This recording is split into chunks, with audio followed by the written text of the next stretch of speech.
Welcome back to clean news MP. चलिए देखते हैं मध्य प्रदेश की 25 फटाफट बड़ी खबरों को। इससे पहले आप न्यूज को कहां से देख रहे हैं हमें कमेंट में बताना बिल्कुल ना भूलें। साथ ही हमारे फेसबुक पेज को भी फॉलो करें। फेसबुक पेज का लिंक डिस्क्रिप्शन में दिया गया है। 25 जुलाई से होने जा रहे जेईई मेन के दूसरे चरण में इंदौर से 12,000 विद्यार्थी शामिल होंगे। राष्ट्रीय परीक्षा एजेंसी द्वारा ज्वाइंट एंट्रेंस एग्जामिनेशन मेन का दूसरा चरण 25 जुलाई से शुरू किया जाएगा। पहले तक यह कयास लगाया जा रहा था कि परीक्षा 21 जुलाई से होगी। 2 दिन पहले तक इंटरनेट पर भी ये बात चल रही थी कि 24 जुलाई से परीक्षा की शुरुआत होगी, लेकिन एनटीए ने परीक्षा की तारीख में बदलाव कर दिया है। इसे आगे बढ़ा दिया गया है। एनटीए ने ऐसा क्यों किया, ये स्पष्ट नहीं किया है। प्रधानमंत्री फसल बीमा योजना के प्रचार रथों को 52 जिलों में रवाना किया। किसानों को लाभ पहुंचाने के लिए कई राज्यों में फसल बीमा रथ को रवाना किया गया है। इन बीमा रथों को रवाना करने का उद्देश्य किसानों को फसल बीमा की जानकारी देना है, इसके लाभों से उनको अवगत कराना है ताकि अधिक से अधिक किसान फसल बीमा योजना से जुड़कर उसका लाभ ले सके। बता दें कि किसानों को प्राकृतिक आपदा से होने वाले नुकसान की भरपाई के लिए सरकार की ओर से फसल बीमा योजना शुरू की गई। इस योजना के तहत किसान अपनी बोई हुई फसल का बीमा करा सकते हैं और प्राकृतिक आपदा से होने वाले नुकसान की भरपाई के लिए मुआवजा या क्लेम प्राप्त कर सकते हैं। फसल बीमा किसानों के लिए सुरक्षा कवच का काम करती है। शिवराज का ही फैसला बना कमलनाथ की खुशी की वजह बीजेपी को पड़ गया भारी। मध्य प्रदेश में शहरी निकाय चुनाव के बाद भारतीय जनता पार्टी एक तरफ निगमों में पार्षदों की संख्या और नगरपालिका नगर परिषद में मिली कामयाबी का जश्न मना रही है, तो कांग्रेस के कैंप में भी खुशी की लहर है। हो भी क्यों ना, छत्तीसगढ़ अलग होने के बाद पहली बार मध्य प्रदेश के 5 शहरों में कांग्रेस पार्टी को मेयर पद हासिल हुआ। ज्योतिरादित्य सिंधिया के गढ़ ग्वालियर से लेकर केंद्रीय कृषि मंत्री नरेंद्र सिंह तोमर के संसदीय क्षेत्र मुरैना तक में भगवा पार्टी को कमलनाथ की अगुवाई वाली कांग्रेस ने मात दी। हालांकि जिन 5 शहरों में कांग्रेस ने मेयर का पद जीता, उनमें से 3 में बीजेपी के पार्षदों की संख्या ज्यादा है। चुनाव हुए, परिणाम आया, कर्मचारियों को नहीं मिला अभी तक मानदेय। मध्य प्रदेश में हाल ही में 3 चरणों में पंचायत और 2 चरणों में नगरीय निकाय चुनाव संपन्न हो गए। यहां तक कि इनके परिणाम भी घोषित कर दिए गए, मगर मतदान कार्य के लिए लगे लाखों अधिकारी कर्मचारियों को अब चुनाव खत्म होने के बाद भी आज दिनांक तक मेहनताना नहीं मिला। कर्मचारियों को इसके लिए चक्कर लगाने पड़ रहे हैं, जबकि पूर्व के चुनाव में इतना विलंब नहीं होता था। आपको बता दें कि तृतीय वर्ग कर्मचारी संघ के प्रदेश सचिव उमाशंकर तिवारी ने प्रदेश के मुख्यमंत्री, मुख्य सचिव और राज्य निर्वाचन आयोग को पत्र लिखा है, जिसमें उन्होंने मांग की है कि प्रदेश में निर्वाचन संपन्न कराने वाले एवं इस कार्य में लगे सभी अधिकारी कर्मचारियों को निर्धारित मानदेय का भुगतान शीघ्र किया जाए। नेशनल हेल्थ मिशन में निकली बंपर भर्तियां, इस तारीख से पहले करें आवेदन। सरकारी नौकरी की इच्छा रखने वाले उम्मीदवारों के लिए अच्छी खबर है। नेशनल हेल्थ मिशन ने पंजाब के सामुदायिक स्वास्थ्य अधिकारी समेत कई पदों पर वैकेंसी निकाली। इच्छुक उम्मीदवार आधिकारिक वेबसाइट पर जाकर आवेदन कर सकते हैं। इस भर्ती के जरिए 779 पदों को भरा जाएगा, लेकिन याद रहे कि आवेदन की आखिरी तारीख 25 जुलाई 2022 है। आवेदन 12 जुलाई 2022 से मांगे जा रहे हैं। सबसे पहले 7 अगस्त 2022 को लिखित परीक्षा का आयोजन किया जाएगा, जिसके बाद उम्मीदवार को मेरिट के आधार पर शॉर्ट लिस्ट किया जाएगा। यूपी, उत्तराखंड, बिहार सहित कई राज्यों में मूसलाधार बारिश का अलर्ट जारी। मानसून की बढ़ती सक्रियता ने देश के कई हिस्सों को पानी से तरबतर कर दिया। कई राज्यों के बहुत से जिले बाढ़ और जलभराव से जूझ रहे हैं। इस बीच भारी बारिश का दौर अभी थमा नहीं। अभी भी कई स्थानों पर भारी से तेज तो कहीं हल्की बारिश हो रही है। भारत मौसम विभाग ने आने वाले 24 घंटों के लिए जारी पूर्वानुमान के तहत कई राज्यों में भारी बारिश की संभावना जताई। मौसम विभाग ने उत्तर प्रदेश, उत्तराखंड, बिहार, हिमाचल प्रदेश, पंजाब के उत्तरी इलाकों सहित मध्य प्रदेश के कई स्थानों पर मूसलाधार बारिश की चेतावनी दी है। उम्मीदवारों के लिए जरूरी खबर, 6 से 8 अगस्त को होगा इंटरव्यू, इन पदों पर होगी भर्ती। मध्य प्रदेश लोक सेवा आयोग के उम्मीदवारों के लिए जरूरी खबर है। आयोग ने सहायक संचालक संवर्ग पद के साक्षात्कार की तारीख जारी की है। इसके तहत इंटरव्यू आयोग कार्यालय में दिनांक 6 से 8 अगस्त 2022 को आयोजित किया जाना है, जिसके लिए साक्षात्कार पत्र आयोग की वेबसाइट से दिनांक 1 अगस्त 2022 से डाउनलोड किए जा सकते हैं। कोरोना काल में ऑनलाइन प्रक्रिया आसान करने से बैंकों को मिली गति। कोरोना महामारी से दुनिया भर में कई क्षेत्र प्रभावित हुए थे। बैंकों और ग्राहकों को भी इस दौरान कई तरह की परेशानियों का सामना करना पड़ रहा था, लेकिन देश के बैंकों ने अपने कार्य करने के तरीकों और प्रक्रियाओं में ऐसे बदलाव किए जिससे उनका प्रदर्शन और बेहतर हो गया। 2022 में सार्वजनिक क्षेत्र के बैंकों ने लाभ में 81% की वृद्धि दर्ज की। बैंकों ने कोरोना काल के दौरान किस तरह के बदलाव किए, इसे लेकर भारतीय प्रबंध संस्थान इंदौर ने अध्ययन किया है। 9 सार्वजनिक बैंकों की चौथी तिमाही के परिणामों के आधार पर पाया गया कि पीएसयू बैंकों ने संकट से निपटने के लिए कई समान रणनीतियां अपनाई और परिचालन मॉडल को बदल दिया।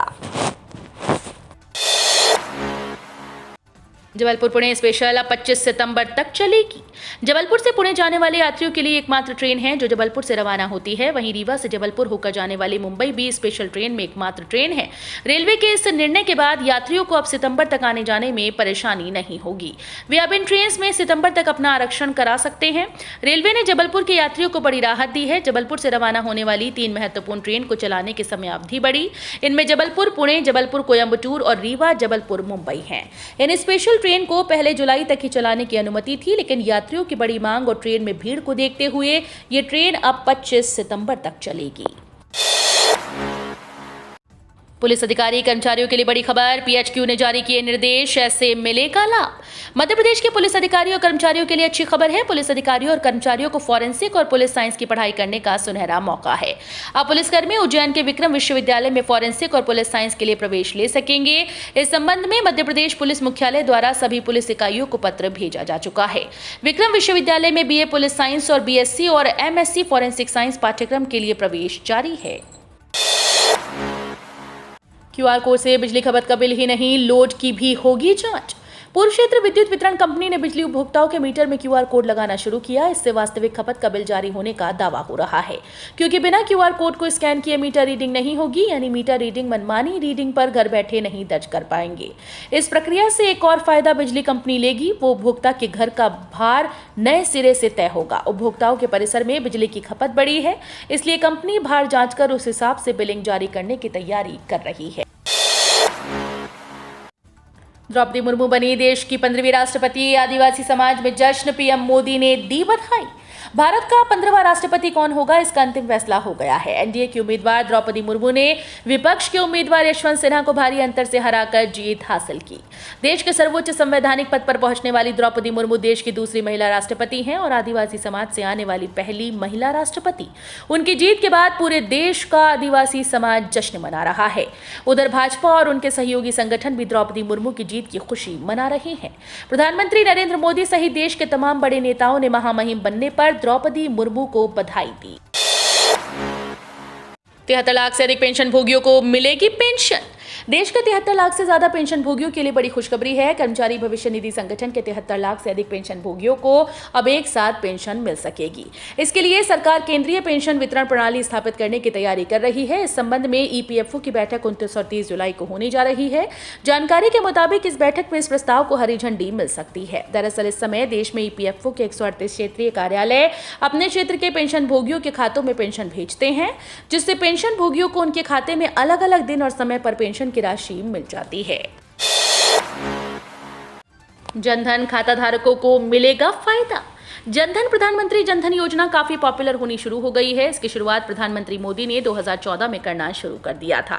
इस योजना के तहत देश के गरीब नागरिकों के जीरो बैलेंस पर बैंक और डाकघर में खाते खोलना शुरू हो जाता है। बता दें कि कोरोना महामारी के समय लॉकडाउन के दौरान लगातार 3 महीने तक खाते में प्रतिमाह 500 रुपए करने के बाद भेजा जा चुका है। इसके तहत खाते में बैलेंस नहीं होने पर भी 10,000 रुपए तक के अधिक ड्राफ्ट की सुविधा मिलनी शुरू हो जाती है। अंतर्राष्ट्रीय बाजार में घटे कच्चे तेल के दाम, तो सरकार ने दी राहत। पेट्रोल और डीजल पर विंडफॉल टैक्स में कटौती। सरकार ने तेल उत्पादक कंपनीज को राहत देते हुए डीजल और एविएशन फ्यूल शिपमेंट पर विंडफॉल टैक्स 2 रुपए प्रति लीटर कम कर दिया है। इसके अलावा गैसोलीन पर 6 रुपए प्रति लीटर की दर से लगने वाला निर्यात शुल्क भी समाप्त कर दिया है। तेल की घरेलू सप्लाई को सुचारू रूप से बनाए रखने के लिए सरकार ने 1 जुलाई 2022 को विंडफॉल टैक्स लगाने की घोषणा की थी। 3 सप्ताह से भी कम समय में ईंधन की कीमतें लगने वाले विंडफॉल टैक्स में कटौती से देश के शीर्ष ईंधन तेल निर्यातक और उत्पाद रिलायंस इंडस्ट्रीज लिमिटेड और दूसरी कंपनीज को राहत मिलने के आसार हैं। केजरीवाल का झाड़ू, ओवैसी भी बन सकते हैं काम बिगाड़ू। एमपी में यूं बदल रहा खेल। मध्य प्रदेश में शहरी निकाय चुनाव के बाद जहां एक तरफ भारतीय जनता पार्टी और कांग्रेस अपनी अपनी जीत के दावे करते हुए जश्न में जुटे हैं, तो वहीं आम आदमी पार्टी के लिए भी प्रदेश में खुशी की वजह कम नहीं। अरविंद केजरीवाल की पार्टी ने इस चुनाव में मजबूत दस्तक दी है। पार्टी ने जहां सिंगरौली में मेयर का चुनाव जीता, तो 40 वार्ड में पार्षद का पद हासिल करते हुए राज्य में तीसरी ताकत के रूप में उभरने का संकेत दिया। पार्टी ने करीब 4 दर्जन सीटों पर दूसरा स्थान हासिल किया है। नीली क्रांति, बायोफ्लॉक तकनीक से मछली पालन करने पर होगी बम्पर कमाई। भारत में खेती के बाद मछली पालन व्यवसाय में तेजी आई है। जहां पहले पोखरों और तालाबों में मछली पालन किया जाता था, लेकिन आज टैंकों में भी मछली पालन कर मछली पालक किसान अपनी आमदनी बढ़ा रहे हैं। भारत में नीली क्रांति के तहत आज मछली पालन की नई नई तकनीकों का चलन बढ़ा। इसी प्रकार की एक नई तकनीक बायोफ्लॉक तकनीक है। इस तकनीक के जरिए किसान अधिक मछली का उत्पादन प्राप्त करके मोटी कमाई कर सकते हैं। बायोफ्लॉक तकनीक में एक विशेष प्रकार के बैक्टीरिया का इस्तेमाल किया जाता है। इस बैक्टीरिया का नाम ही बायोफ्लॉक है। इस तकनीक के अंतर्गत करीब 10 से 15 हजार लीटर के बड़े बड़े टैंकों में मछलियों को डाला जाता है। एटीएम से निकलेगा गेहूं चावल, राशन के लिए नहीं भटकना पड़ेगा। एटीएम से कड़कड़ाते नोट तो सबने निकाले होंगे, लेकिन अब इससे गेहूं चावल भी निकलेगा। सुनकर हैरान होना लाजमी है, लेकिन अब लोगों को ये सुविधा मिलने जा रही है। एटीएम से अनाज की सुविधा उड़ीसा में शुरू होने वाली है। राज्य सरकार जल्द ही इस सुविधा के तहत राशन डिपो पर एटीएम से अनाज देने की व्यवस्था करने जा रही है। इसे ग्रेन एटीएम यानी अनाज का एटीएम भी कहा जा रहा है। राशन कार्ड धारकों को ग्रेन एटीएम में अपना आधार कार्ड नंबर और राशन कार्ड पर अंकित नंबर डालना होगा। इतना करते ही आपको एटीएम से अनाज मिल जाएगा। सरकार इसे अभी पायलट प्रोजेक्ट के तहत शुरू कर रही है। भारत पेट्रोलियम में कई पदों पर निकली भर्ती। भारत पेट्रोलियम कॉर्पोरेशन लिमिटेड में कई पदों पर भर्ती के नोटिफिकेशन जारी हुए हैं। आवेदन प्रक्रिया 23 जुलाई 2022 से शुरू हो रही है और उम्मीदवार 8 अगस्त 2022 तक आवेदन कर पाएंगे। जूनियर एग्जीक्यूटिव पद पर उम्मीदवारों की भर्ती होगी। ग्रेजुएट सीए और सीएमए की योग्यता वाले उम्मीदवार आवेदन करते हैं। यदि आपको भी नौकरी की तलाश है तो ये सुनहरा मौका है। जूनियर एग्जीक्यूटिव पद के लिए आवेदन की निर्धारित आयु सीमा ग्रेजुएट के लिए 30 साल और डिप्लोमा इंजीनियर के लिए 32 साल है। वहीं जूनियर एग्जीक्यूटिव पद पर आवेदन करने की निर्धारित आयु सीमा 30 से 35 साल है। गूगल प्ले स्टोर ने मैलवेयर से प्रभावित 50 ऐप्स हटाए। आप भी करें तुरंत डिलीट। एंड्रॉयड यूजर्स के सामने एक भारी समस्या आकर खड़ी हो गई है, जहां इसके 50 से ज्यादा ऐप्स मैलवेयर का शिकार हो गए हैं। इस पर तुरंत कार्रवाई करते हुए गूगल प्ले स्टोर ने इन ऐप्स को अपने प्लेटफॉर्म से हटा दिया और यूजर्स को भी इन्हें डिलीट करने की सलाह दी है। एक रिपोर्ट के मुताबिक ये ऐप्स न सिर्फ डेटा की चोरी कर रहे हैं, बल्कि लोगों को बिना पता चले लोगों के अकाउंट भी खाली कर रहे हैं। जानकारी के मुताबिक गूगल ने प्ले स्टोर से 50 से ज्यादा ऐप्स को हटा दिया, क्योंकि इन ऐप्स में मैलवेयर पाए गए। ये apps 3 malware, joker, face stealer और कॉपर से प्रभावित थे।